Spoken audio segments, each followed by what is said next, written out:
ಮುಳುಗಿದ ಸೂರ್ಯ ಮತ್ತೆ ಹುಟ್ಟುವುದು ಎಷ್ಟು ಸತ್ಯವೋ, ಮೋಸಕ್ಕೆ ಸೋತವರು ಮತ್ತೆ ಗೆಲ್ಲುವುದು ಕೂಡ ಅಷ್ಟೇ ಸತ್ಯ. ಗೌರವ ಕೊಟ್ಟು ಮಾತನಾಡುತ್ತಾರೆ ಎಂದ ಮಾತ್ರಕ್ಕೆ ಅವರುಗಳು ಹೇಡಿಗಳು ಅಲ್ಲ. ಕೆಟ್ಟವರ ಕೆಟ್ಟತನದ ಮಾತುಗಳಿಂದ ಅಲ್ಪ ಸ್ವಲ್ಪ ನಾಶವಾಗಬಹುದು. ಕೆಲವರ ಮೌನದ ಹಿಂದೆ ಮಹಾವಿನಾಶದ ಕಾದಿರುತ್ತದೆ.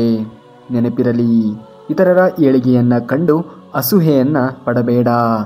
ಇವುಗಳಿಂದ ನೋವುಗಳೇ ಹೊರತು ಸಂತೋಷ ಎಂದಿಗೂ ಕೂಡ ಸಿಗುವುದಿಲ್ಲ. ಸಾಧ್ಯವಾದರೆ ಪ್ರೀತಿ ಹಂಚು.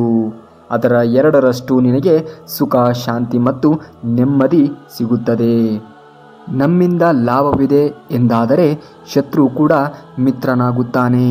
ಅದೇ ನಮ್ಮಿಂದ ನಷ್ಟವಾಗುತ್ತದೆ ಅಂತ ಗೊತ್ತಾದರೆ ಮಿತ್ರನು ಕೂಡ ಶತ್ರುವಾಗುತ್ತಾನೆ. ಕೇಳದೆ ಹೇಳಬೇಡ, ಕರೆಯದೆ ಹೋಗಬೇಡ, ಕಷ್ಟ ಬಂದರೆ ಕಣ್ಣೀರು ಹಾಕಬೇಡ, ನಂಬಿಕೆ ದ್ರೋಹಿಗಳ ಸಂಗ ಎಂದಿಗೂ ಕೂಡ ಮಾಡಬೇಡ, ಬೆಲೆ ಇಲ್ಲದ ಕಡೆ ನಿಮ್ಮ ಕಾಲನ್ನು ಕೂಡ ಇಡಬೇಡಿ. ಊಸರವಳ್ಳಿಯಂತಹ ಬುದ್ಧಿಯ ಪಾಪಿಗಳನ್ನು ಎಂದಿಗೂ ಕೂಡ ನಂಬಬೇಡಿ. ಇದೆಲ್ಲ ಆಗುವುದು ನೊಂದವರ ಬಾಳಲ್ಲಿ. ಎಚ್ಚರವಾಗಿರಿ. ಯಾವ ವ್ಯಕ್ತಿ ಸುಖ ಮತ್ತು ದುಃಖ ಎರಡರಲ್ಲೂ ವಿಚಲಿತನಾಗಿರುವುದಿಲ್ಲವೋ ಹಾಗೂ 2ರಲ್ಲೂ ಸಮಭಾವನಾಗಿರುವನೋ ಅಂತಹ ವ್ಯಕ್ತಿ ಮುಕ್ತಿಗೆ ಅರ್ಹ. ಮನುಷ್ಯನ ನಿಜವಾದ ಸಂಪತ್ತು ಅವನ ಹಣ, ಬಂಗಾರ ಅಥವಾ ಬಂಗಲೆ ಅಲ್ಲ. ಅವನ ಸಂಪತ್ತು ಅಂದರೆ ಅವನ ನಗುತ್ತಿರುವಂತಹ ಕುಟುಂಬ ಮತ್ತು ಸಂತೃಪ್ತ ಮನಸ್ಸು. ಲೋಪದೋಷಗಳನ್ನು ಹುಡುಕುತ್ತಿದ್ದರೆ ತಪ್ಪು ತಡೆಗಳು ಹೆಚ್ಚಾಗಬಹುದು. ಒಳ್ಳೆಯದರ ಬಗ್ಗೆ ಚಿಂತಿಸಿ, ಒಳ್ಳೆಯದೇ ಆಗುತ್ತದೆ. ಭಯವನ್ನು ಒಮ್ಮೆಯೂ ಎದುರಿಸಲಾಗದೆ ಹೋದರೆ ಜೀವನವಿಡೀ ಓಡುತ್ತಲೇ ಇರಬೇಕಾಗುತ್ತದೆ. ವಾದ ಆ ಸಂದರ್ಭಗಳಲ್ಲಿ ಗೆಲ್ಲುತ್ತವೆ, ವ್ಯಕ್ತಿತ್ವವನ್ನು ಕಳೆದುಕೊಳ್ಳುತ್ತವೆ. ತಾಳ್ಮೆ ಆ ಒಂದು ಸಂದರ್ಭಗಳಲ್ಲಿ ಸೋತರೂ ಕೂಡ ವ್ಯಕ್ತಿತ್ವವನ್ನು ಗೆಲ್ಲಿಸುತ್ತದೆ. ಕಾಲುಗಳನ್ನು ಒದ್ದೆ ಮಾಡಿಕೊಳ್ಳದೆ ಸಮುದ್ರವನ್ನು ದಾಟಬಹುದು, ಆದರೆ ಕಣ್ಣೀರನ್ನು ಒದ್ದೆ ಮಾಡಿಕೊಳ್ಳದೆ ಜೀವನವನ್ನು ಸಾಗಿಸಲು ಸಾಧ್ಯವೇ ಇಲ್ಲ. ಜ್ಞಾನಿಯನ್ನು ಹಿಂಸಿಸಬೇಡ, ಸಿರಿವಂತನ ಹಿಂಬಾಲಿಸಬೇಡ, ಬಡತನ ಬಂದಾಗ ಅಂಜಬೇಡ. ಜ್ಞಾನ ಹೊಂದಿದ್ದರೆ ಜಯ ನಿನ್ನದೇ. ಏನೋ ಒಂದು ಆಗಿದೆ ಅಂದರೆ ಅದಕ್ಕೆ ಏನೋ ಒಂದು ಕಾರಣ ಇದ್ದೇ ಇರುತ್ತದೆ. ಆಗುವುದೆಲ್ಲ ಒಳ್ಳೆಯದಕ್ಕೆ. ಯಾವುದು ನಿನ್ನ ಭಾಗ್ಯದಲ್ಲಿ ಇದೆಯೋ ಅದು ನಿನಗೆ ಸಿಕ್ಕೇ ಸಿಗುತ್ತದೆ. ಯಾವುದು ನಿನ್ನದಲ್ಲವೋ ಅದು ನೀವೆಷ್ಟೇ ಪ್ರಯತ್ನಿಸಿದರೂ ಕೂಡ ಸಿಗಲಾರದು. ಚಿಂತೆ ಬಿಡು. ಜೀವನದಲ್ಲಿ ಬರುವುದೆಲ್ಲವನ್ನ ಬಂದಂತೆ ಸ್ವೀಕರಿಸು. ಭಯಪಟ್ಟು ಕುಳಿತುಕೊಂಡರೆ ಬದುಕುವುದು ಅಸಾಧ್ಯ. ತಪ್ಪೋ ಸರಿಯೋ ಹೆಜ್ಜೆಯನ್ನು ಹಾಕಿ ನೋಡು. ಗೆದ್ದರೆ ಮುಂದಕ್ಕೆ ನಡೆಯುತ್ತದೆ, ಸೋತರೆ ಮುಂದೆ ಹೇಗೆ ನಡೆಯಬೇಕು ಎನ್ನುವುದನ್ನು ಕಲಿಸುತ್ತದೆ. ಜನಿಸಿದಾಗ ಎತ್ತಿಕೊಳ್ಳಬೇಕು, ನಿನ್ನ ಮರಣ ಹೊಂದಿದಾಗಲೂ ಕೂಡ ಎತ್ತಿಕೊಳ್ಳಬೇಕು. ನಿನ್ನ ಮಧ್ಯೆ ಸ್ವಲ್ಪ ನಡೆದಾಡುತ್ತೀಯಾ ಎನ್ನುವ ಕಾರಣಕ್ಕೆ ಅಹಂಕಾರ ಏಕೆ ಮಾನವ? ಸತ್ಯ ಅಸತ್ಯದ ವಿರುದ್ಧ ಹೋರಾಟ ನಡೆದಾಗಲೆಲ್ಲ ಸತ್ಯ ಒಂಟಿಯಾಗಿಯೇ ನಿಲ್ಲುತ್ತದೆ. ಯಾಕೆಂದರೆ ಅಸತ್ಯದ ಜೊತೆ ಮೂರ್ಖರ ಗುಂಪು ಇರುತ್ತದೆ. ಹೀಗಿದ್ದರೂ ಸತ್ಯವು ಯಾವಾಗಲೂ ಅಸತ್ಯದ ಜೊತೆ ಜಯವನ್ನು ಸಾಧಿಸುತ್ತದೆ. ತನ್ನೊಳಗೆ ತಾನು ಇಳಿಯುವುದೇ ಧ್ಯಾನ, ತನ್ನನ್ನು ತಾನು ತಿಳಿಯುವುದೇ ಜ್ಞಾನ. ತಿಳುವಳಿಕೆಗಿಂತ ನಡವಳಿಕೆ ಉತ್ತಮ. ಕೆಲವೊಮ್ಮೆ ತಿಳುವಳಿಕೆ ಸೋಲಬಹುದು, ಆದರೆ ನಡವಳಿಕೆ ಎಂದೂ ಕೂಡ ಸೋಲುವುದಿಲ್ಲ. ಒಮ್ಮೆ ಕ್ಷಮಿಸಿಬಿಡು, ಮತ್ತೊಮ್ಮೆ ಕ್ಷಮಿಸಿಬಿಡು, ಮತ್ತೊಮ್ಮೆ ಅದು ಮರುಕಳಿಸಿದರೆ ನಿನಗೆ ಆಗುತ್ತಿರುವಂತಹ ಮೋಸವೆಂದು ದೂರ ಸರಿದು ಬಿಡು. ಸ್ವರ್ಗದ ಕನಸನ್ನು ಬಿಟ್ಟು ಬಿಡು, ನರಕದ ಭಯವನ್ನು ಬಿಟ್ಟು ಬಿಡು. ಯಾರಿಗೆ ಗೊತ್ತು ಯಾವುದು ಪಾಪ ಯಾವುದು ಪುಣ್ಯವೆಂದು? ಆದರೆ ಇಷ್ಟನ್ನೇ ನೆನಪು ಇಟ್ಟಿಕೋ, ಯಾರ ಮನಸ್ಸನ್ನು ನೋಯಿಸಬೇಡ. ಸ್ವಾರ್ಥಕ್ಕಾಗಿ ಯಾರಿಗೂ ಕಣ್ಣೀರು ಹಾಕಿಸಬೇಡ. ಉಳಿದಿದ್ದೆಲ್ಲವನ್ನು ಭಗವಂತನಿಗೆ ಬಿಡು. ಇಲ್ಲಿ ಸಂಬಂಧ ದೊಡ್ಡದಲ್ಲ, ಪದವಿಯೂ ಕೂಡ ದೊಡ್ಡದಲ್ಲ, ಹಣ ಇದ್ದವನು ದೊಡ್ಡವನಲ್ಲ. ಯಾರು ಕಷ್ಟದ ಸಮಸ್ಯೆಯಲ್ಲಿ ಮನುಷ್ಯತ್ವ ದೊಡ್ಡದು ಎಂದು ಹೆಗಲಿಗೆ ಹೆಗಲು ಕೊಡುವನೋ ಅವನೇ ದೊಡ್ಡವನು. ಒಂಟಿಯಾದೆ ಎಂದು ಕೊರಗಬೇಡ. ಸೂರ್ಯನೂ ಒಂಟಿ, ಚಂದ್ರನೂ ಒಂಟಿ, ಆದರೆ ಜಗಕ್ಕೆ ಬೆಳಕು ನೀಡುತ್ತಿಲ್ಲವೇ? ಒಂಟಿಯಾದಾಗಲೇ ನೀನು ಏನು ಎನ್ನುವುದು ನಿನಗೆ ಅರ್ಥವಾಗುವುದು. ನಿನ್ನ ಸಾಮರ್ಥ್ಯ ಎಷ್ಟು ಎಂದು ತಿಳಿಯಲು ಸೂರ್ಯ ಚಂದ್ರನಂತೆ ನೀನು ಜಗತ್ತಿಗೆ ಬೆಳಕನ್ನು ನೀಡುವಂತಹ ಅವಶ್ಯಕತೆ ಇಲ್ಲ. ನಿನ್ನ ಬದುಕಿಗೆ ನೀನು ಬೆಳಕಾಗು ಸಾಕು. ಆಗ ನಿನ್ನ ಬದುಕು ಧನ್ಯವಾಗುತ್ತದೆ.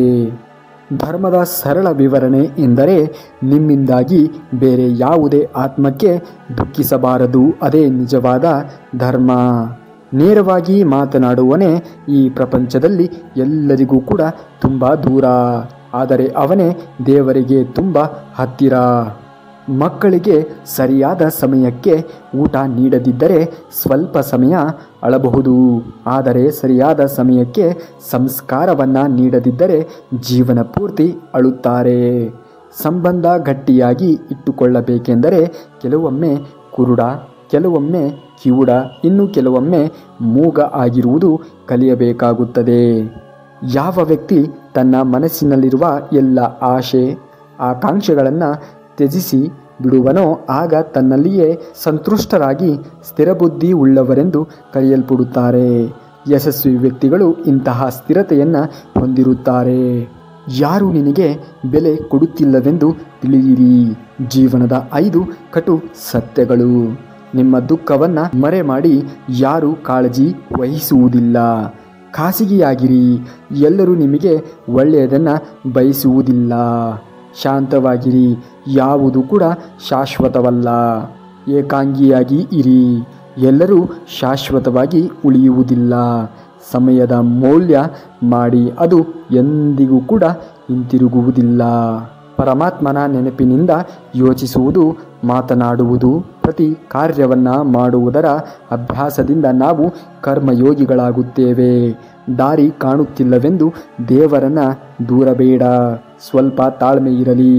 ದೇವರು ನಿನಗೊಂದು ಹೊಸದೊಂದು ದಾರಿಯನ್ನೇ ಸೃಷ್ಟಿಸುತ್ತಿರಬಹುದು.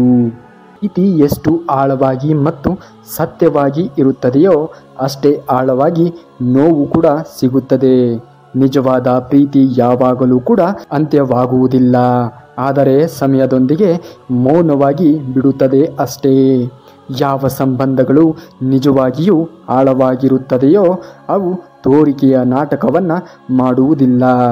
ಎಲ್ಲಿ ತೋರಿಕೆಯ ಆಡಂಬರವಿರುತ್ತದೆಯೋ ಅಲ್ಲಿಯ ಸಂಬಂಧಗಳು ತುಂಬ ಮೌಲ್ಯವಾಗಿರುತ್ತದೆ.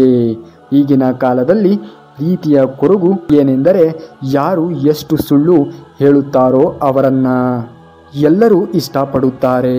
ಪ್ರಾಮಾಣಿಕರಾದವರು ಸಿಕ್ಕವರ ಜೊತೆ ಗೆಳೆತನವನ್ನು ಮಾಡುವುದಿಲ್ಲ. ಯಾರಾದರೂ ನಿಮ್ಮೊಂದಿಗೆ ತುಂಬ ಕೋಪದಿಂದ ಮಾತನಾಡುತ್ತಿದ್ದರೆ ಅವರನ್ನು ಸ್ವಲ್ಪ ಲಕ್ಷ್ಯವಿಟ್ಟು ಕೇಳಿ.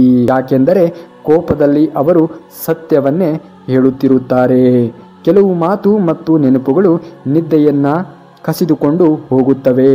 ಕೆಟ್ಟ ಸಮಯ ಎಂತಹ ತಿಚೋರಿ ಎಂದರೆ ಅಲ್ಲಿ ವಿಫಲತೆಯ ಆಯುಧಗಳು ದೊರೆಯುತ್ತದೆ.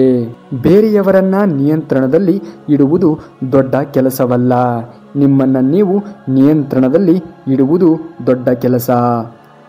ತುಂಬ ದಿನದಿಂದ ಒಬ್ಬ ನಿರೀಕ್ಷೆಯಲ್ಲಿರಬಹುದು, ನಡೆಯುತ್ತದೆ, ಆದರೆ ಆ ನಿರೀಕ್ಷೆ ಒಂದೇ ಕಡೆಯಿಂದ ಇದ್ದರೆ ತುಂಬ ನೋವು ಕೊಡುತ್ತದೆ. ಒಂದು ವೇಳೆ ನಿಮ್ಮ ಭವಿಷ್ಯ ಮಸುಕಾಗಿ ಕಾಣುತ್ತಿದ್ದರೆ ನಿಮ್ಮ ಧ್ಯಾನವನ್ನು ವರ್ತಮಾನದ ಕಡೆಗೆ ಕೇಂದ್ರೀಕರಿಸಬೇಕಾಗುತ್ತದೆ. ಕೆಟ್ಟ ಸಮಯ ಬಂದಾಗಲೂ ಅವರಿಂದ ತುಂಬ ಉಪಯೋಗವಾಗುತ್ತದೆ. ನಮ್ಮ ಜೀವನದಿಂದ ನಿಷ್ಪ್ರಯೋಜಕ ಜನರನ್ನು ಹೊರಗೆ ಹಾಕಿಬಿಡುತ್ತದೆ. ನಾವಾಗಿರಲು ನಾವು ಮಾಡುವ ಯೋಚನೆಗಳೇ ಕಾರಣ. ಅದರಿಂದ ನಾವು ಹೇಗೆ ಯೋಚನೆ ಮಾಡುತ್ತೇವೆ ಎನ್ನುವುದರ ಬಗ್ಗೆ ಕಾಳಜಿ ಇರಲಿ. ಈ ಸಂಬಂಧಗಳ ಸಂತೆಯಲ್ಲಿ ಹೃದಯದಿಂದ ನಿಷ್ಕಲ್ಮಶವಾಗಿರುವವರೇ ಒಂಟಿಯಾಗಿ ಬಿಡುತ್ತಾರೆ. ಅವರು ನಮ್ಮ ಸ್ವಾರ್ಥಕ್ಕಾಗಿ ನಮ್ಮನ್ನು ಬಳಸಿಕೊಳ್ಳುತ್ತಾ ಹೋಗುವರು. ನಾವು ಅದನ್ನೇ ಪ್ರೀತಿ ಎಂದು ತಿಳಿದುಕೊಳ್ಳುತ್ತೇವೆ. ಕಷ್ಟದ ಸಮಯದಲ್ಲಿ ನಮ್ಮ ಕೈ ಬಿಡುವ ಜನರು ಯಾವುದೇ ಸಂಬಂಧಗಳು ಶಾಶ್ವತವಲ್ಲ ಎಂಬುದನ್ನು ನೆನಪಿಸಿಬಿಡುತ್ತಾರೆ. ನೀವು ತಪ್ಪುಗಳನ್ನು ಕ್ಷಮಿಸಿ, ಆದರೆ ನಿಂದಿಸಬೇಡಿ. ಯಾರಿಗೆ ತಮ್ಮ ತಪ್ಪಿನ ಅರಿವೇ ಇರುವುದಿಲ್ಲವೋ ಅಂಥವರಿಂದ ದೂರ ಇರಿ. ಪ್ರೀತಿ ಹೆಸರನ್ನು ಹೇಳಿದರೆ ಹೃದಯದ ಬಡಿತ ಹೆಚ್ಚಾದರೆ ತಿಳಿದುಕೊಳ್ಳಿ. ಅಲ್ಲಿ ಆಳವಾದ ಪ್ರೀತಿ ಇದೆ ಎಂದರ್ಥ. ನಿಮ್ಮನ್ನು ಗೌರವಿಸುವವರೊಂದಿಗೆ ಮಾತನಾಡಿ. ಯಾರು ನಿಮ್ಮನ್ನು ನಿರ್ಲಕ್ಷಿಸುತ್ತಾರೆಯೋ ಅವರೊಂದಿಗೆ ಮಾತನಾಡಬೇಡಿ. ಗಮನ ಹರಿಸುವುದಾದರೆ ನಿಮ್ಮ ಒಳ್ಳೆಯ ಭವಿಷ್ಯ ಮತ್ತು ಕೆರಿಯರ್ನ ಬಗ್ಗೆ ಯೋಚನೆ ಮಾಡಿ. ತಮ್ಮ ಬಣ್ಣವನ್ನೇ ಬದಲಾಯಿಸುವ ತುಂಬ ಜನರಿದ್ದಾರೆ. ಜನರ ಮಾತುಗಳಿಂದ ಬೇಜಾರು ಮಾಡಿಕೊಳ್ಳಬೇಡಿ. ಜನ ಮಾತನಾಡಿ ಹೋಗಿಬಿಡುತ್ತಾರೆ. ಯಾವಾಗ ಪರಿಸ್ಥಿತಿ ಬದಲಾಗುತ್ತದೆಯೋ ಆಗ ಜನರು ಮಾತನಾಡುವ ಧಾಟಿಯೇ ಬದಲಾಯಿಸುತ್ತಾರೆ.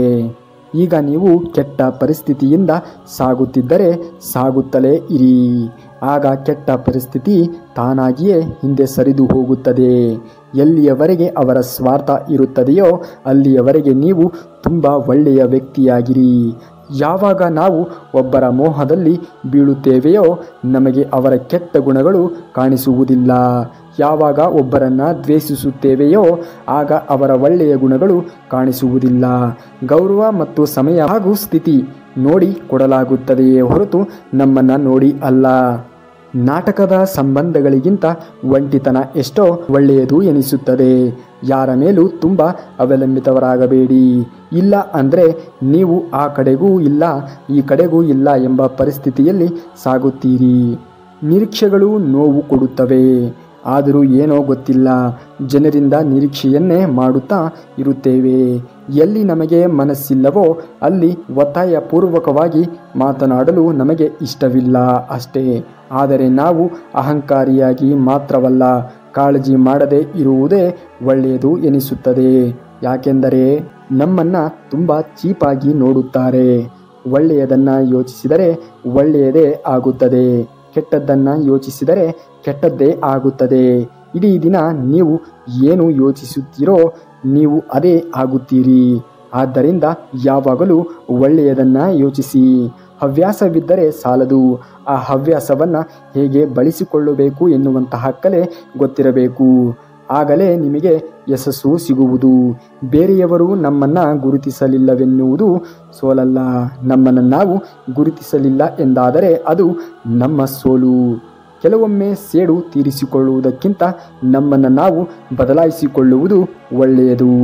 ನಾವು ಜಗತ್ತನ್ನೇ ಮರೆತು ಒಬ್ಬರ ಹಿಂದೆ ಮಾತನಾಡಲು ಪ್ರಯತ್ನಿಸುತ್ತಿರುವಾಗ ಆ ವ್ಯಕ್ತಿಯು ನಮ್ಮನ್ನು ಇಗ್ನೋರ್ ಮಾಡುತ್ತಾರಲ್ಲ, ಅದಕ್ಕಿಂತ ದೊಡ್ಡ ನೋವು ಮತ್ತೊಂದಿಲ್ಲ. ಕಷ್ಟದ ಸಮಯದಲ್ಲಿ ನೀವು ಆರಾಮಾಗಿ ಇದ್ದರೆ ಮುಂದೆ ಅದು ಮತ್ತಷ್ಟು ಕಷ್ಟಗಳನ್ನು ಎದುರಿಸಬೇಕಾಗುತ್ತದೆ. ಕಡಿಮೆ ಸಂಬಂಧಗಳನ್ನು ಮಾಡಿ, ಆದರೆ ಹೃದಯದಿಂದ ನಿಭಾಯಿಸಿ. ಯಾಕೆಂದರೆ ಜನ ಉತ್ತಮವಾದದ್ದನ್ನೇ ಹುಡುಕುವ ಭರದಲ್ಲಿ ಅತ್ಯುತ್ತಮವಾದದ್ದನ್ನೇ ಕಳೆದುಕೊಳ್ಳುತ್ತಾರೆ. ಕೆಟ್ಟ ಸಮಯದಲ್ಲಿ ಯಾರು ನಿಮ್ಮ ಜೊತೆ ಇರಲು ಬಿಡುತ್ತಾರೆಯೋ ತಿಳಿದುಕೊಂಡು ಬಿಡಿ, ಅವರು ಯಾವತ್ತೂ ಕೂಡ ನಿಮ್ಮವರು ಆಗಿರುವುದಿಲ್ಲವೆಂದು. ಸಂಬಂಧಗಳು ಎಷ್ಟೇ ಬಿಗಡಾಯಿಸಿದರೂ ಸರಿಪಡಿಸಿಕೊಳ್ಳಬೇಕು ಎನ್ನುವಂತಹ ಮನಸ್ಥಿತಿ ಇದ್ದರೆ ಎಲ್ಲವೂ ಕೂಡ ಸರಿ ಹೋಗುತ್ತದೆ. ನೆನಪಿಡಿ, ಯಾರು ನಿಮ್ಮನ್ನು ಅಳಿಸುತ್ತಾರೆಯೋ ಅವರು ನಿಮ್ಮನ್ನು ಒಂದು ದಿನ ಮರೆತು ಬಿಡಬಹುದು. ಎಲ್ಲ ಸಂಬಂಧಗಳಲ್ಲಿ ಜಗಳವೇ ಆಗಬೇಕೆಂದಿಲ್ಲ. ಕೆಲವು ಸಂಬಂಧಗಳು ಸಂತೋಷವಾಗಿರಲು ಅವುಗಳಿಂದ ನಾವು ದೂರವಾಗಬೇಕಾಗುತ್ತದೆ. ಯಾರು ಹೃದಯದಿಂದ ಸತ್ಯವಾಗಿರುತ್ತಾರೆಯೋ ಅವರು ದಿನಾಲೂ ಜಗಳವಾಡಬಹುದು, ಆದರೆ ನಿಮ್ಮನ್ನು ಬಿಟ್ಟು ಮಾತ್ರ ಎಂದಿಗೂ ಹೋಗುವುದಿಲ್ಲ. ನೀವು ಅವರೊಂದಿಗಾದರೂ ತುಂಬ ಸಮಯದಿಂದ ಮಾತನಾಡದಿದ್ದರೂ ಅವರು ನಿಮ್ಮ ಮನಸ್ಸಿನಲ್ಲಿ ಮತ್ತು ನಿಮ್ಮ ಯೋಚನೆಯಲ್ಲಿ ಆಗಾಗ ಬರುತ್ತಾರೆ ಎಂದರೆ ಅದರ ಅರ್ಥ ನೀವು ಅವರನ್ನು ತುಂಬ ಮಿಸ್ ಮಾಡಿಕೊಳ್ಳುತ್ತಿದ್ದೀರಿ ಎಂದರ್ಥ. ನೀವು ಅವರನ್ನು ಹೆಚ್ಚು ಪ್ರೀತಿಸುತ್ತೀರಿ ಎಂದರ್ಥ. ಕಾಯಬೇಕು ಅಷ್ಟೇ. ಕಷ್ಟಗಳಿಗೂ ಸಾವಿದೆ. ಗೆಳೆತನ ಎಂದರೆ ಶ್ರೀಕೃಷ್ಣ ಮತ್ತು ಸುಧಾಮರಂತಿರಬೇಕು. ಒಬ್ಬರು ಏನನ್ನೂ ಕೇಳಲಿಲ್ಲ, ಇನ್ನೊಬ್ಬ ಏನನ್ನೂ ಕೊಟ್ಟು ಹೇಳಲಿಲ್ಲ. ಮನುಷ್ಯನ ಗುಣಗಳು ಎಲ್ಲದಕ್ಕೂ ಕಾರಣ. ಶ್ರೇಷ್ಠ ಗುಣಗಳು ಮನುಷ್ಯನಲ್ಲಿ ದೈವತ್ವಕ್ಕೆ ಕಾರಣವಾದರೆ ಕೆಟ್ಟತನವು ಅಸುರತ್ವಕ್ಕೆ ಕಾರಣವಾಗುತ್ತವೆ. ಅಸುರತನದಿಂದ ದುಃಖವೇ ಪ್ರಾಪ್ತಿಯಾಗುತ್ತವೆ. ನೆನಪಿರಲಿ, ಅವಕಾಶ ಸಿಕ್ಕಿತ್ತು ಅಂತ ಅವಮಾನ ಮಾಡಬೇಡ. ಸಮಯ ಎಲ್ಲರಿಗೂ ಅವಕಾಶವನ್ನು ಮಾಡಿಕೊಡುತ್ತದೆ. ಕೋಪ ಎಲ್ಲರಿಗೂ ತಕ್ಷಣಕ್ಕೆ ಬರುತ್ತದೆ, ಆದರೆ ತಾಳ್ಮೆ ಅನ್ನುವುದು ಬದುಕನ್ನು ಚೆನ್ನಾಗಿ ಅರಿತವನಿಗೆ ಬರುತ್ತದೆ. ನಮ್ಮೊಳಗೆ ಸಮಾಧಾನ ಇಲ್ಲದಿದ್ದರೆ ಹೊರ ಜಗತ್ತಿಗೆ ಶಾಂತಿ ಹುಡುಕಲು ಸಾಧ್ಯವಿಲ್ಲ. ಯಾರನ್ನ ನೋಯಿಸಲು ಇಷ್ಟವಿರದ ಮನಸ್ಸುಗಳಿಗೆ ಅತಿ ಹೆಚ್ಚು ಕಷ್ಟಗಳು ಬರುತ್ತವೆ. ಖಾರಕ್ಕೂ ಅಹಂಕಾರಕ್ಕೂ ಒಂದೇ ವ್ಯತ್ಯಾಸ. ಖಾರಕ್ಕೆ ನಾವೇ ನೀರನ್ನು ಕುಡಿಯುತ್ತೀವಿ, ಅಹಂಕಾರಕ್ಕೆ ಕಾಲವೇ ನೀರು ಕುಡಿಸುತ್ತದೆ. ಮೌನಕ್ಕಿಂತ ಒಳ್ಳೆಯ ಉತ್ತರವಿಲ್ಲ. ಕ್ಷಮಿಸುವುದಕ್ಕಿಂತ ದೊಡ್ಡ ಶಿಕ್ಷೆ ಇಲ್ಲ. ಮನಸ್ಸಿಗಿಂತ ಒಳ್ಳೆಯ ಸ್ನೇಹಿತನಿಲ್ಲ. ಕೋಪಕ್ಕಿಂತ ದೊಡ್ಡ ಶತ್ರು ಇಲ್ಲ. ತಾಳ್ಮೆಗಿಂತ ಒಳ್ಳೆಯ ಪರಿಹಾರವಿಲ್ಲ. ನೇರವಾಗಿ ಮಾತನಾಡುವವರಿಗೆ ಕೆಟ್ಟವರು ಎಂಬ ಪಟ್ಟ ಕಟ್ಟಿ, ನಾಟಕೀಯವಾಗಿ ಮಾತನಾಡುವವರಿಗೆ ಒಳ್ಳೆಯವರು ಎಂಬ ಪೀಠ. ನೀನು ಯಾವುದೇ ಸೇಡು ತೀರಿಸಿಕೊಳ್ಳುವಂತಹ ಅವಶ್ಯಕತೆ ಇಲ್ಲ. ಕೇವಲ ಒಂದು ಹೆಜ್ಜೆ ಹಿಂದೆ ಇಟ್ಟು ಕಾದು ನೋಡು. ನಿನ್ನನ್ನು ನೋವಿನಿಂದ ನರಳುವಂತೆ ಮಾಡಿದವರು ಕ್ರಮೇಣವಾಗಿ ತಮ್ಮನ್ನು ತಾವೇ ನೋವಿನಿಂದ ನರಳಿಸಿಕೊಳ್ಳುತ್ತಾರೆ. ನೀನು ಅದೃಷ್ಟಶಾಲಿಯಾಗಿದ್ದರೆ ಇದನ್ನೆಲ್ಲವನ್ನ ನಿನ್ನ ಕಣ್ಣಾರೆಯೇ ನೋಡುತ್ತೀಯಾ. ಬದಲಾವಣೆ ಹಾದಿಯಲ್ಲಿ ನಡೆದರೆ ಮೊದಲು ನಿಮ್ಮ ವಿರೋಧ ಶುರುವಾಗುವುದೇ ನಿಮ್ಮ ಕುಟುಂಬದಿಂದಲೇ. 100 ಸಾರಿ ಸೋತಿದ್ದರೆ ಏನಂತೆ, 101 ಸಾರಿ ಬಿದ್ದಿದ್ದರೆ ಏನಂತೆ. ಸೋಲು ಗೆಲುವಿನ ಮೆಟ್ಟಲು. ಬಿದ್ದರೆ ಅಲ್ಲವೇ ಮರಳಿ ಏಳುವುದು. ಬೀಳದಿದ್ದವನು ಹೇಗೆ ಏಳಲು ಸಾಧ್ಯ? ದೊಡ್ಡದಾದ ಜೀವನವನ್ನು ನಡೆಸಲು ನಿನಗೆ ನಿನ್ನ ಅನುಮತಿ ಸಾಕು. ಎದುರಾಳಿ ಎಷ್ಟೇ ಒಳ್ಳೆಯ ವ್ಯಕ್ತಿಯಾಗಿದ್ದರೂ ಕೂಡ ಅವನು ಅಧರ್ಮದ ಪಕ್ಷದಲ್ಲಿದ್ದರೆ ಅವನನ್ನು ಸೋಲಿಸಲೇಬೇಕು. ಇಲ್ಲದಿದ್ದರೆ ಅಧರ್ಮ ಸೋಲುತ್ತದೆ. ಇಲ್ಲದಿದ್ದರೆ ಧರ್ಮ ಸೋಲುತ್ತದೆ. ಅಧರ್ಮ ಗೆಲ್ಲುತ್ತದೆ. ಎರಡು ಮನಸ್ಸುಗಳು ಸೇರಲು ಋಣ ಅಂತ ಇರಲೇಬೇಕು. ಎಲ್ಲೋ ಇರುವ ಎರಡು ಆತ್ಮಗಳು ಸೇರಲು ಕಾರಣವಂತೂ ಇದ್ದೇ ಇರುತ್ತದೆ. ಗೆಲುವು ನಮಗಾಗಿ ಅಲ್ಲದಿದ್ದರೂ ನಮ್ಮ ಸೋಲನ್ನು ನೋಡಲು ಕಾಯುತ್ತಿರುವವರಿಗಾಗಿಯೂ ನಾವು ಗೆಲ್ಲಲೇಬೇಕು. ಪ್ರಾಮಾಣಿಕವಾಗಿ ಬದುಕಿದವರಿಗೆ ಯಾವ ಮನುಷ್ಯರು ಸಹಾಯ ಮಾಡದಿದ್ದರೂ ಕೂಡ ದೇವರು ಖಂಡಿತವಾಗಿ ಒಂದಲ್ಲ ಒಂದು ರೀತಿಯಲ್ಲಿ ಸಹಾಯವನ್ನು ಮಾಡುತ್ತಾನೆ. ಶುದ್ಧ ಮನಸ್ಸಿನಿಂದ ಬದುಕಿದವರಿಗೆ ಕ್ಷಣಿಕ ಸುಖ ಸಿಗದೆ ಕ್ಷಣ ಕ್ಷಣ ನೋವು ತಿಂದರೂ ಕೂಡ ಕೊನೆಗೆ ಶಾಶ್ವತವಾಗಿರುವಂತಹ ಸಂತೋಷವನ್ನು ಹೊಂದುತ್ತಾರೆ. ದೇವರಿದ್ದಾನೆ, ನಂಬಿಕೆ ಇರಲಿ. ನಿಮ್ಮ ಮನಸ್ಸು ಏನು ಹೇಳುತ್ತದೆಯೋ ಅದನ್ನೇ ಮಾಡಿ. ಸೌಂದರ್ಯ ಇರುವುದು ವ್ಯಕ್ತಿಯ ಕರ್ಮದಲ್ಲಿ, ವಿಚಾರದಲ್ಲಿ, ಮಾತಿನಲ್ಲಿ, ವ್ಯವಹಾರಗಳಲ್ಲಿ, ಸಂಸ್ಕಾರಗಳಲ್ಲಿ ಮತ್ತು ಚಾರಿತ್ರ್ಯದಲ್ಲಿ. ಪ್ರಪಂಚ ಹೇಗಿದೆ ಅಂದರೆ ತನಗಾದರೆ ಮಾತ್ರ ಅದು ನೋವು, ಬೇರೆಯವರಿಗೆ ಆದರೆ ಅದು ಅವರ ಹಣೆಬರಹ. ಬದುಕಿನ ಅನೇಕ ಸಮಸ್ಯೆಗಳಿಗೆ ನಮ್ಮ ಮಾತಿನ ಶೈಲಿಯೇ ಕಾರಣವಾಗುತ್ತದೆ. ನಾವು ಏನು ಹೇಳುತ್ತೇವೆ ಅನ್ನೋದಕ್ಕಿಂತ ಹೇಗೆ ಹೇಳುತ್ತೇವೆ ಅನ್ನುವುದು ಮುಖ್ಯ. ಮನುಷ್ಯನ ಸಮಸ್ಯೆಗಳಿಗೆ ಎರಡು ಮುಖ್ಯ ಕಾರಣಗಳಿವೆ. ಒಂದು, ಅವನ ಅದೃಷ್ಟಕ್ಕಿಂತ ಹೆಚ್ಚಿನದನ್ನು ನಿರೀಕ್ಷಿಸುತ್ತಾನೆ ಮತ್ತು ಎರಡನೆಯದು ಸಮಯಕ್ಕಿಂತ ಮುಂಚಿತವಾಗಿ ಬಯಸುತ್ತಾನೆ. ಜನರು ಮೇಲಿರುವಂತಹ ಭಯವನ್ನು ಬಿಟ್ಟು ಬಿಡು. ಗೌರವ ತಂದುಕೊಡುವುದು ಭಗವಂತ, ಜನರಲ್ಲ. ಮೌನವಾಗಿದ್ದೇವೆ ಎಂದರೆ ತಪ್ಪು ಮಾಡಿದ್ದೇವೆ ಎಂದಲ್ಲ. ಎದುರಿಗಿರುವವರ ಮುಖವಾಡದ ಬಣ್ಣ ನೋಡಿ ಬೇಸರವಾಗಿರುವೆವು ಎಂದಷ್ಟೇ. ಕನಸು ಕಾಣುವವರೆಗೆ ರಾತ್ರಿ ಸಾಗುವುದಿಲ್ಲ. ಕನಸನ್ನು ನನಸು ಮಾಡಿಕೊಳ್ಳುವವರೆಗೆ ಹಗಲು ಸಾಲುವುದಿಲ್ಲ. ನಿನ್ನ ನಂಬಿದವರಿಗೆ ಎಂದಿಗೂ ಕೂಡ ಮೋಸ ಮಾಡಬೇಡ. ಸಹಾಯ ಮಾಡಿದವರನ್ನ ಮರೆಯಬೇಡ. ಮನೆ ಬಾಗಿಲಿಗೆ ಬಂದವರನ್ನ ಅವಮಾನ ಮಾಡಬೇಡ. ಒಂದು ಕಡೆ ಪಾಂಡವರು 5 ಜನ ಹಾಗೂ ಶ್ರೀಕೃಷ್ಣ ಇನ್ನೊಂದು ಕಡೆ 100 ಜನ. ಕೌರವರು ಅಕ್ಷೇಣಿ ಸೈನ್ಯ ಆದರೂ ಪಾಂಡವರಿಗೆ ಯುದ್ಧದಲ್ಲಿ ಜಯ ಸಿಗುತ್ತದೆ. ಧರ್ಮದ ಮಾರ್ಗದಲ್ಲಿದ್ದರೆ ಪರಮಾತ್ಮನು ಜೊತೆ ಇರುತ್ತಾನೆ. ಎಷ್ಟೇ ದಿನ ಬದುಕುತ್ತೇವೆ ಅನ್ನುವುದು ಮುಖ್ಯ ಅಲ್ಲ, ಇರುವಷ್ಟು ದಿನಗಳಲ್ಲಿ ಎಷ್ಟು ಜನರನ್ನು ಸಂಪಾದನೆ ಮಾಡುತ್ತೇವೆ ಅನ್ನುವುದು ಮುಖ್ಯ. ಸಂಬಂಧಗಳಿಗೆ ರಕ್ತ ಸಂಬಂಧವೇ ಬೇಕಾಗಿಲ್ಲ. ವಾತ್ಸಲ್ಯ ಹೊಂದಿದ್ದರೆ ಸಾಕು. ಜೀವನದಲ್ಲಿ ಯಾರನ್ನು ಅತಿಯಾಗಿ ಪ್ರೀತಿಸಬೇಡಿ. ನಾಳೆ ಅವನು ನಿಮ್ಮ ಶತ್ರುವಾಗಬಲ್ಲ. ಹಾಗೆಯೇ ಯಾರನ್ನೂ ಅತಿಯಾಗಿ ದ್ವೇಷಿಸಬೇಡಿ. ನಾಳೆ ಅವನು ನಿಮ್ಮ ಮಿತ್ರನಾಗಬಲ್ಲ. ಜಗತ್ತಿನಲ್ಲಿ ಕಾಲಕ್ಕಿಂತ ಶಕ್ತಿಶಾಲಿಯಾದ ವಸ್ತು ಮತ್ತೊಂದಿಲ್ಲ. ಕೇವಲ ದೇವರನ್ನ ಪೂಜಿಸುವುದರಿಂದ ಪುಣ್ಯ ಬರುವುದಿಲ್ಲ. ಉತ್ತಮ ಹುದ್ದೆ, ಉತ್ತಮ ಯೋಚನೆ, ಉತ್ತಮ ಕೆಲಸ, ಉತ್ತಮ ಮಾತುಗಳು, ಉತ್ತಮ ವರ್ತನೆ, ಕರುಣೆ, ಅಹಿಂಸೆಯಿಂದ ಪುಣ್ಯ ದೊರೆಯುತ್ತದೆ. ಮುಂಬರುವಂತಹ ಜನ್ಮಕ್ಕೆ ಈ ಜನ್ಮವೇ ಬುನಾದಿಯಾಗಿರುವುದು. ಇಲ್ಲಿ ನಿನ್ನನ್ನು ಅಗೌರವದಿಂದ ನೋಡುತ್ತಾರೆಯೋ ಆ ಒಂದು ಪ್ರದೇಶದಲ್ಲಿ ಅರೆ ಕ್ಷಣವೂ ಕೂಡ ನೀನು ನಿಲ್ಲಬೇಡ. ನಿನ್ನ ತಪ್ಪು ಇಲ್ಲದೆ ಯಾರೇ ನಿನ್ನನ್ನು ನಿಂದಿಸಿದರೂ ಪ್ರತೀಕಾರ ತೀರಿಸಿಕೊಳ್ಳಲು ನಿನ್ನ ಕೈಯಲ್ಲಿ ಆಗದೆ ಹೋದರೂ ಕಾಲ ಅವನನ್ನು ತಪ್ಪದೆ ಶಿಕ್ಷಿಸುತ್ತದೆ. ಯಾಕೆಂದರೆ ಅವರು ಮಾಡಿದ ಕರ್ಮಗಳಿಗೆ ಅವರೇ ಶಿಕ್ಷೆಯನ್ನು ಅನುಭವಿಸಬೇಕು. ನೀರು ಕುಡಿಯಲು ಮೊದಲು ಬಾಯಾರಿಕೆಯನ್ನು ಅನುಭವಿಸಬೇಕು. ಹಣವನ್ನು ಪಡೆಯುವ ಮೊದಲು ಬಡತನದ ದುಃಖವನ್ನು ಅನುಭವಿಸಬೇಕು. ನಿದ್ರೆಯನ್ನು ಆನಂದಿಸುವ ಮೊದಲು ಆಯಾಸವನ್ನು ಅನುಭವಿಸಲೇಬೇಕಾಗುತ್ತದೆ. ಯಾವುದೇ ಪ್ರಪಂಚದ ಸಂತೋಷವನ್ನು ಪಡೆಯುವ ಮೊದಲು ದುಃಖವನ್ನು ಅನುಭವಿಸಬೇಕು. ಅಧರ್ಮದ ಹಾದಿಯಲ್ಲಿ ಯಾವ ಅಡೆತಡೆಗಳು ಇರುವುದಿಲ್ಲ. ಆದರೆ ಅದು ಸೇರುವ ಗುರಿ ಮಾತ್ರ ನರಕ. ಧರ್ಮದ ಹಾದಿಯಲ್ಲಿ ಸಾಕಷ್ಟು ಅಡೆತಡೆಗಳು ಬರುತ್ತದೆ. ಆದರೆ ಅದು ಸೇರುವಂತಹ ಗುರಿ ಮಾತ್ರ ಸ್ವರ್ಗ.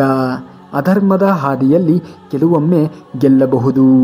ಆದರೆ ಕರ್ಮ ಎದುರಾಗುವ ವೇಳೆಯಲ್ಲಿ ಧರ್ಮ ಅವನನ್ನು ಸುಡುತ್ತಾ ಬರುವುದು. ಅವನ ನಿರ್ನಾಮ ತಪ್ಪಿಸಲು ಯಾರಿಂದಲೂ ಕೂಡ ಸಾಧ್ಯವಿಲ್ಲ. ಬದುಕಿನಲ್ಲಿ ಏನೇ ನಡೆದರೂ ಒಳ್ಳೆಯದೇ. ವರ್ತಮಾನದಲ್ಲಿ ಏನಾಗುತ್ತಿದೆ ಅದೆಲ್ಲವೂ ಕೂಡ ಉತ್ತಮವಾಗಿ ನಡೆಯುತ್ತದೆ. ಮುಂದೆ ಏನಾಗುವುದು ಅದು ಕೂಡ ಚೆನ್ನಾಗಿಯೇ ಆಗುತ್ತದೆ. ಭವಿಷ್ಯದ ಬಗ್ಗೆ ಚಿಂತಿಸಬೇಡಿ. ವರ್ತಮಾನದಲ್ಲಿ ಜೀವಿಸಿ. ಜಗತ್ತಿನ ಎಲ್ಲ ಕೆಲಸಗಳನ್ನು ನಾನು ಮಾಡಬಲ್ಲೆ, ವಿಶ್ವಾಸ ಇರಲಿ. ಆದರೆ ಎಲ್ಲವೂ ಕೂಡ ನನ್ನಿಂದಲೇ ಆಯಿತು ಎನ್ನುವಂತಹ ದುರಹಂಕಾರ ಬೇಡ. ಇಂದಿನ ಕಷ್ಟದ ದಿನಗಳೇ ನಾಳೆ ಖುಷಿಗೆ ಕಾರಣ. ನಮ್ಮನ್ನು ಸಮಯ ಎಷ್ಟು ಕಾಯಿಸುತ್ತದೆಯೋ ಅಷ್ಟೇ ಉತ್ತಮವಾಗಿರುವಂತಹ ಫಲವನ್ನು ನಮಗೆ ಸಿಗುವಂತೆ ಮಾಡುತ್ತದೆ. ಎಲ್ಲವೂ ಗೊತ್ತಿಲ್ಲ, ಆದರೆ ನಾವು ಮಾಡಿದ ಪಾಪ ಪುಣ್ಯ ನಮ್ಮನ್ನು ಹಿಂಬಾಲಿಸದೆ ಬಿಡುವುದಿಲ್ಲ. ಸಮುದ್ರ ಎಲ್ಲರಿಗೂ ಒಂದೇ, ಆದರೆ ಈಜು ಬಂದವರಿಗೆ ಮುತ್ತುಗಳು ಸಿಗುತ್ತವೆ. ಬಲೆ ಹಾಕಲು ಬಂದವನಿಗೆ ಮೀನುಗಳು ಸಿಗುತ್ತವೆ. ನಿಂತು ನೋಡುವವನ ಕಾಲು ಮಾತ್ರ ಒದ್ದೆಯಾಗುತ್ತವೆ. ಜೀವನ ಕೂಡ ಇಷ್ಟೇ, ಎಲ್ಲರಿಗೂ ಒಂದೇ. ಆದರೆ ಇಲ್ಲಿ ನಮ್ಮ ಪ್ರಯತ್ನ ಮಾತ್ರ ನಮ್ಮ ಬಲ ಆಗಿರುತ್ತದೆ. ಮೋಸ ಮಾಡಿ ಗೆದ್ದವರು ಉದ್ಧಾರ ಆಗಿದ್ದು ಚರಿತ್ರೆಯಲ್ಲೇ ಇಲ್ಲ. ಮೋಸವಾಗಲಿ ಸತ್ಯವಾಗಲಿ ಅದಕ್ಕೆ ಕಾಲವೇ ಸರಿಯಾದ ಉತ್ತರವನ್ನು ನೀಡುತ್ತದೆ. ಆದುದೆಲ್ಲ ಒಳ್ಳೆಯದಕ್ಕೆ ಆಗಿದೆ, ಆಗುವುದೆಲ್ಲ ಒಳ್ಳೆಯದಕ್ಕೆ ಆಗುತ್ತದೆ, ಆಗಲಿರುವುದು ಕೂಡ ಒಳ್ಳೆಯದೇ ಆಗಲಿದೆ. ರೋಧಿಸಲು ನೀನೇನು ಕಳೆದುಕೊಂಡಿರುವೆ? ಕಳೆದುಕೊಳ್ಳಲು ನೀನು ತಂದಿರುವುದಾದರೂ ಏನು? ನಾಶವಾಗಲು ನೀನು ಮಾಡಿರುವುದಾದರೂ ಏನು? ನೀನು ಏನು ಪಡೆದಿದ್ದೀಯೋ ಅದು ಇಲ್ಲಿಂದಲೇ ಪಡೆದಿರುವೆ. ಏನನ್ನ ಅರ್ಪಿಸಿದರೂ ಕೂಡ ಅದನ್ನು ಇಲ್ಲಿಗೆ ಅರ್ಪಿಸಿರುವೆ. ನಿನ್ನೆ ಬೇರಾರದ್ದೋ ಇಂದು ನಿನ್ನದಾಗಿದೆ ಮತ್ತು ನಾಳೆ ಇನ್ಯಾರದ್ದೋ ಆಗಲಿದೆ. ಪರಿವರ್ತನೆ ಜಗದ ನಿಯಮ. ನಮ್ಮ ವಿರುದ್ಧ ಚಕ್ರವ್ಯೂಹ ರಚಿಸುವರು ಸ್ವತಃ ತಮ್ಮವರೇ ಆಗಿರುತ್ತಾರೆ. ಆಯೋಗದಲ್ಲೂ ಅದೇ ಸತ್ಯ, ಈಗಲೂ ಕೂಡ ಇದೇ ಸತ್ಯ. ಸಮಸ್ಯೆ ಬಂದಾಗ ಯಾರು ಸಹಾಯ ಮಾಡಲಿಲ್ಲ ಅಂತ ಅಂದುಕೊಳ್ಳುವ ಮುನ್ನ ಯೋಚನೆ ಮಾಡಿ, ನಾವು ಸುಖವಾಗಿದ್ದಾಗ ಯಾರಿಗಾದರೂ ಸಹಾಯ ಮಾಡಿದ್ದೇವಾ ಎಂದು. ಹಾಗೆ ಏನಾದರೂ 4 ಜನರಿಗೆ ಸಹಾಯ ಮತ್ತು ಒಳ್ಳೆಯ ಕೆಲಸಗಳನ್ನು ಮಾಡಿದ್ದೇ ಆಯಿತು ಅಂತಂದಾಗ ದೇವರು ಯಾವುದಾದರೂ ಒಂದು ರೂಪದಲ್ಲಿ ಬಂದು ನಿಮ್ಮ ಕಷ್ಟ ಕಾಲದಲ್ಲಿ ಸಹಾಯಕ್ಕೆ ನಿಲ್ಲುತ್ತಾನೆ. ಸಿಕ್ಕಿದ್ದನ್ನು ಯಾವತ್ತೂ ಕಳೆದುಕೊಳ್ಳಬೇಡಿ. ಕಳೆದುಕೊಂಡಿದ್ದನ್ನು ಮತ್ತೆ ನೆನಪಿಸಬೇಡಿ. ಯಾಕೆಂದರೆ ಅದು ನಿಮ್ಮದಾಗಿದ್ದರೆ ಮತ್ತು ಕಳೆದು ಹೋಗುತ್ತಿರಲಿಲ್ಲ. ಕಳೆದು ಹೋಗಿದೆ ಅಂದರೆ ಅದು ನಿಮ್ಮದಲ್ಲ. ಮುಟ್ಟಿ ಕೆಟ್ಟವನು ಇಂದ್ರ, ಮುಟ್ಟದೆ ಕೆಟ್ಟವನು ರಾವಣ, ಹೇಳಿ ಕೆಟ್ಟವನು ವಿಶ್ವಾಮಿತ್ರ, ಹೇಳದೆಯೇ ಕೆಟ್ಟವನು ಹರಿಶ್ಚಂದ್ರ, ಕೊಟ್ಟು ಕೆಟ್ಟವನು ಕರ್ಣ, ಕೊಡದೆ ಕೆಟ್ಟವನು ದುರ್ಯೋಧನ. ನೀನು ಏನೇ ಮಾಡು, ಈ ಪ್ರಪಂಚ ಮಾತ್ರ ನಿನ್ನ ಕೆಟ್ಟವನು ಎನಿಸುತ್ತದೆ. ಆದರೆ ಬೇರಾರಿಗೂ ನೋವು ಕೊಡದೆ ನಿನ್ನ ಬದುಕನ್ನು ನೀನು ಬದುಕಿ. ಆಗ ಮಾತ್ರ ಯಾರು ಯಾರನ್ನ ಉದ್ಧಾರ ಮಾಡಲು ಸಾಧ್ಯವಿಲ್ಲ ಅಥವಾ ಹಾಳು ಮಾಡಲು ಸಾಧ್ಯವಿಲ್ಲ. ಅವರವರ ಯೋಚನೆಗಳು ಉದ್ಧಾರಕ್ಕೋ ಹಾಳಾಗುವುದಕ್ಕೋ ಕಾರಣವಾಗುತ್ತವೆ. ಒಳ್ಳೆಯ ಜನರನ್ನ ಪರೀಕ್ಷೆ ಯಾವತ್ತಿಗೂ ಕೂಡ ಮಾಡಬೇಡಿ. ಯಾಕೆಂದರೆ ಅವರು ಗಾಜಿನ ಹಾಗೆ ಇರುತ್ತಾರೆ. ನೀವು ಅವರಿಗೆ ಗಾಯ ಮಾಡಿದಾಗ ಅವರು ಓಡಿ ಹೋಗುವುದಿಲ್ಲ, ಅದರ ಬದಲಾಗಿ ಕೈಯಿಂದ ಜಾರಿ ಹೋಗುತ್ತಾರೆ. ನೆನಪಿನಲ್ಲಿ ಇಟ್ಟುಕೊಳ್ಳಿ, ಅಗತ್ಯಕ್ಕಿಂತ ಹೆಚ್ಚು ಒಳ್ಳೆಯವರಾಗಿದ್ದೀರಿ ಎಂದಾದರೆ ಅಗತ್ಯಕ್ಕಿಂತ ಹೆಚ್ಚು ಜನ ನಿಮ್ಮನ್ನು ಉಪಯೋಗಿಸಲ್ಪಡುತ್ತಾರೆ. ಯಾರು ನಿಮ್ಮ ಫೀಲಿಂಗ್ಸ್ಗಳಿಗೆ ಗೌರವವನ್ನು ಕೊಡುವುದಿಲ್ಲವೋ ಅವರ ಮುಂದೆ ಹುಚ್ಚರಾಗಿ ಬೀಳೋದು ಪ್ರೀತಿಯಲ್ಲ, ಮೂರ್ಖತನವಾಗುತ್ತದೆ. ನಮ್ಮ ಹೃದಯಕ್ಕೆ ಆದ ಗಾಯವನ್ನು ನಮ್ಮ ಮುಖ ಹೇಗೆ ವಿವರಿಸಬಲ್ಲದೋ ಹೃದಯಕ್ಕೆ ಆದ ಗಾಯ ಹೃದಯಕ್ಕೆ ಅಷ್ಟೇ ಗೊತ್ತು. ಪ್ರತಿ ಸಂಬಂಧಗಳಲ್ಲಿ ಅಮೃತ ಹರಿಯಬಹುದು, ಆದರೆ ಒಂದು ಷರತ್ ಇದೆ, ತಮಾಷೆ ಮಾಡಿ, ಆದರೆ ಕುತಂತ್ರ ಮಾಡಬೇಡಿ. ಕೆಲವರು ನಿಮ್ಮನ್ನು ಎಷ್ಟೇ ಪ್ರೀತಿಸುತ್ತಾರೆಯೋ ಅಷ್ಟೇ ನಿಮ್ಮನ್ನು ಬಳಸಿಕೊಳ್ಳಬಹುದು. ಎಲ್ಲಿ ಅವರ ಸ್ವಾರ್ಥ ಮುಗಿಯುತ್ತೋ ಅಲ್ಲಿ ಅವರ ಪ್ರೀತಿಯೂ ಕೂಡ ಮುಗಿಯುತ್ತದೆ. ದೊಡ್ಡ ವ್ಯಕ್ತಿ ಆಗುವುದು ಒಳ್ಳೆಯ ವಿಷಯ, ಆದರೆ ಒಳ್ಳೆಯ ವ್ಯಕ್ತಿ ಆಗುವುದು ಮಾತ್ರ ತುಂಬ ದೊಡ್ಡ ವಿಷಯ. ಸ್ವಲ್ಪ ಏನಾದರೂ ಕಮ್ಮಿ ಇರಬೇಕು, ಯಾಕೆಂದರೆ ನಾವು ಮನುಷ್ಯರಾಗಿ ಇರಬೇಕಾಗುತ್ತದೆ. ಬದಲಾಗುವ ಜನ, ಬದಲಾಗುವ ಸಂಬಂಧ ಕಾಣಿಸಲಿಲ್ಲವೆಂದರೂ ಕೂಡ ಅನುಭವಕ್ಕೆ ಮಾತ್ರ ಬಂದೇ ಬರುತ್ತದೆ. ಯಾರು ಒಳ್ಳೆಯವರು ಯಾರು ಕೆಟ್ಟವರು ಇದರ ಗುರುತು ಮಾತ್ರ ನಿಮ್ಮ ಕೆಟ್ಟ ಸಮಯ ಬಂದಾಗ ಗೊತ್ತಾಗುತ್ತದೆ. ನಿಮ್ಮ ಕೆಟ್ಟದಾದ ವರ್ತನೆಯನ್ನು ಸಹಿಸಿಕೊಂಡು ನಿಮ್ಮನ್ನೇ ಪ್ರೀತಿ ಮಾಡುತ್ತಾರಲ್ಲ ಅವರನ್ನು ಕಳೆದುಕೊಳ್ಳಬೇಡಿ. ಭರವಸೆಯನ್ನು ಜೀವಂತವಾಗಿರಿಸಿ, ಆಗ ನಿಮ್ಮನ್ನು ನೋಡಿ ನಗುವವರು ನಾಳೆ ಚಪ್ಪಾಳೆ ತಟ್ಟುತ್ತಾರೆ.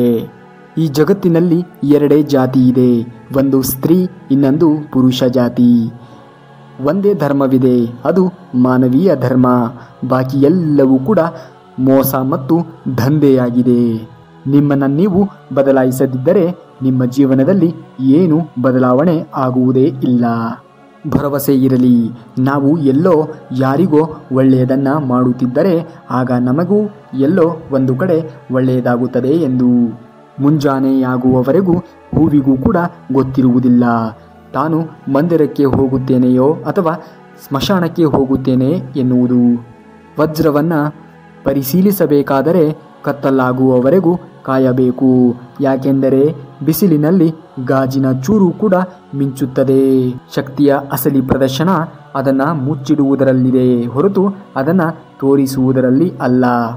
ಯಾರು ಪ್ರಾಮಾಣಿಕರಾಗಿರುತ್ತಾರೆಯೋ ಅವರು ಪ್ರತಿಯೊಬ್ಬರ ಪ್ರೀತಿಯ ಬಲೆಯಲ್ಲಿ ಬೀಳುವುದಿಲ್ಲ. ಸಮಯ ಇರುವಾಗಲೇ ನಿಮ್ಮನ್ನು ನೀವು ಬದಲಾಯಿಸಿಕೊಳ್ಳುವುದರಲ್ಲಿ ಜಾಣತನವಿದೆ. ಯಾಕೆಂದರೆ ಸಮಯವೇನಾದರೂ ಬದಲಾವಣೆ ತಂದರೆ ತುಂಬ ಕಷ್ಟಪಡಬೇಕಾಗುತ್ತದೆ. ಈಗಿನ ಕಾಲದಲ್ಲಿ ಜನರಿಂದ ದೂರ ಇರುವುದೇ ಒಳ್ಳೆಯದು, ಯಾಕೆಂದರೆ ಈ ಜಗತ್ತು ನಿಜವಾಗಿಯೂ ಕೂಡ ಜಗತ್ತೇ ಆಗಿದೆ. ಜೀವನದಲ್ಲಿ ಕೆಲವೊಮ್ಮೆ ಎಂತಹ ಪರಿಸ್ಥಿತಿ ಬರುತ್ತದೆ ಅಂದರೆ ಯಾರಾದರೂ ಮಾತನಾಡಿದರೂ ಸರಿ, ಮಾತನಾಡಲಿಲ್ಲವೆಂದರೂ ಸರಿ, ಸ್ವತಂತ್ರವಾಗಿ ಬದುಕಬೇಕಾ? ಹಾಗಾದರೆ ಯಾರನ್ನೂ ಕೂಡ ಪ್ರಾಣಕ್ಕಿಂತ ಹೆಚ್ಚು ಪ್ರೀತಿಸಬೇಡಿ. ಇದು ಪ್ರೀತಿಯ ಹೊಸ ಕಾಲವಾಗಿದೆ. ಈಗ ನೀವು ನಾಳೆ ಇನ್ಯಾರೋ ಆಗಿರುತ್ತಾರೆ. ಜೀವನ ಮೋಹದೊಂದಿಗೆ ಶುರುವಾಗುತ್ತದೆ, ಮೋಹ ಭಂಗವಾದ ಮೇಲೆ ಮುಗಿದು ಹೋಗುತ್ತದೆ. ಒಂದು ಮಾತು, ನೀವು ಯಾರಿಗಾದರೂ ತುಂಬ ಸಮಸ್ಯೆಯನ್ನು ಉಂಟು ಮಾಡಿದರೆ ಆಗಲೂ ಕೂಡ ಅವರು ಮೌನವಾಗಿದ್ದಾರೆ ಎಂದರೆ ತಿಳಿದುಕೊಳ್ಳಿ, ಅವರು ತಮಗಿಂತ ಹೆಚ್ಚಾಗಿ ನಿಮ್ಮನ್ನು ಪ್ರೀತಿಸುತ್ತಾರೆ ಎಂದು.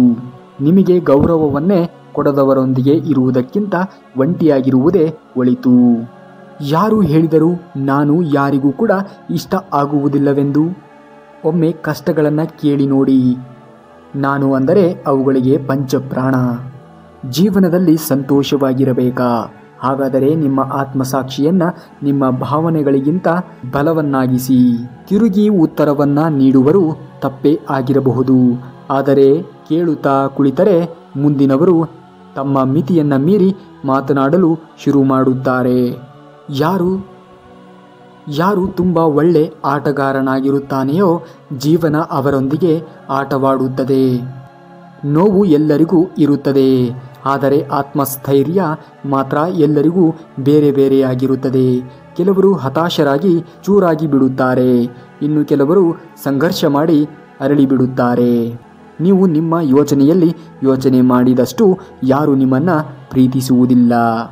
ನೀವು ಎಷ್ಟೇ ಒಳ್ಳೆಯವರಾಗಿರಿ, ಎಷ್ಟೇ ಒಳ್ಳೆಯದನ್ನು ಮಾಡಿ, ಆದರೆ ಒಂದು ನೆನಪಿನಲ್ಲಿಡಿ, ನಿಮ್ಮನ್ನು ಯಾರು ತಪ್ಪು ಎಂದು ಭಾವಿಸುತ್ತಾರೆಯೋ ಅವರು ಸಾಯುವವರೆಗೂ ಕೂಡ ನಿಮ್ಮನ್ನು ತಪ್ಪಾಗಿಯೇ ತಿಳಿದುಕೊಂಡಿರುತ್ತಾರೆ. ಯಾಕೆಂದರೆ ಒಬ್ಬರ ದೃಷ್ಟಿಯ ಚಿಕಿತ್ಸೆ ಮಾಡಬಹುದು, ಆದರೆ ನೋಡುವ ದೃಷ್ಟಿಯ ಚಿಕಿತ್ಸೆ ಮಾಡಲು ಸಾಧ್ಯವೇ ಇಲ್ಲ. ಸನ್ಮಾನ ಎನ್ನುವುದು ಯಾವತ್ತೂ ಸಮಯ ಮತ್ತು ಸ್ಥಿತಿಯದ್ದಾಗಿರುತ್ತದೆ, ಆದರೆ ಮನುಷ್ಯ ಅದನ್ನು ತನ್ನದೆಂದು ತಿಳಿದುಕೊಂಡು ಬಿಡುತ್ತಾನೆ. ಒಂದು ಸಲ ಸಂಬಂಧಗಳಲ್ಲಿ ಬಾಗಿದರೆ ಸಾಕು, ಜನ ನಮ್ಮನ್ನು ತಪ್ಪಾಗಿ ಅರ್ಥ ಮಾಡಿಕೊಂಡು ಬಿಡುತ್ತಾರೆ, ಪ್ರತಿ ಸಲ ನಾವೇ ಬಾಗುತ್ತೇವೆ ಎಂದು. ಯಾವಾಗ ಯಾರಾದರೂ ನಿಮ್ಮನ್ನು ಬಿಟ್ಟು ಬಿಡಲು ಪ್ರಯತ್ನಿಸುತ್ತಾರೆಯೋ ಆಗ ಅವರು ಮೊದಲು ತಮ್ಮ ಸಮಯವನ್ನು ಕೊಡುವುದನ್ನು ನಿಲ್ಲಿಸುತ್ತಾರೆ ಮತ್ತು ಅವರು ಮಾತನಾಡುವ ಧಾಟಿಯೂ ಕೂಡ ಪೂರ್ತಿಯಾಗಿ ಬದಲಾಗುತ್ತದೆ. ಹಾಗಾಗಿ ಇದನ್ನು ನೆನಪಿಡಿ, ಗೆಳೆತನವೂ ಮುಖ್ಯ, ಸಂಬಂಧವೂ ಮುಖ್ಯ, ಆದರೆ ಜೀವನದ ಕಠಿಣ ಕ್ಷಣಗಳು ಮತ್ತು ಕೆಟ್ಟ ಪರಿಸ್ಥಿತಿಗಳು ಒಂಟಿಯಾಗಿ ಹೇಗೆ ಇರಬೇಕು ಎಂಬ ಪಾಠವನ್ನು ಕಲಿಸಿಕೊಡುತ್ತದೆ. ನಮಗೂ ಮನಸ್ಸಿದೆ, ನಮಗೂ ನೋವಾಗುತ್ತದೆ, ಯಾರ ಜೀವನದಲ್ಲೂ ಕೂಡ ಆಯ್ಕೆಯಾಗಬೇಡಿ. ನಿಮಗಾಗಿ ಮಿಡಿದವರ ಹೃದಯದಲ್ಲಿ ರಾಜರಂತಿರಿ. ಕೆಲವರಿಗೆ ಏನಾದರೂ ಮಾತನಾಡಿ ಮನಸ್ಸು ನೋಯಿಸಿದರೆ ಕೆಲವೊಬ್ಬರು ಮೌನವಾಗಿದ್ದುಕೊಂಡು ಕೊಂದು ಬಿಡುತ್ತಾರೆ. ಮೋಸ ಎಲ್ಲರೂ ಕೂಡ ಮಾಡುತ್ತಾರೆ, ಆದರೆ ನಂಬಿಕೆ ದ್ರೋಹವನ್ನು ನಾವು ನಂಬಿರುವಂತಹ ವ್ಯಕ್ತಿಗಳೇ ಮಾಡುತ್ತಾರೆ. ಇನ್ನು ಇದೇ ರೀತಿಯಾಗಿರುವಂತಹ ಮಾಹಿತಿಗಳಿಗಾಗಿ ನಮ್ಮ ಚಾನಲ್ನ ಸಬ್ಸ್ಕ್ರೈಬ್ ಮಾಡ್ಕೊಳ್ಳಿ ಅಂತೇಳಿ ಹೇಳ್ತಾ ಮುಂದಿನ ವಿಡಿಯೋದಲ್ಲಿ ಸಿಗುವವರೆಗೂ ಧನ್ಯವಾದ. ಕರುನಾಡಿಗೆ.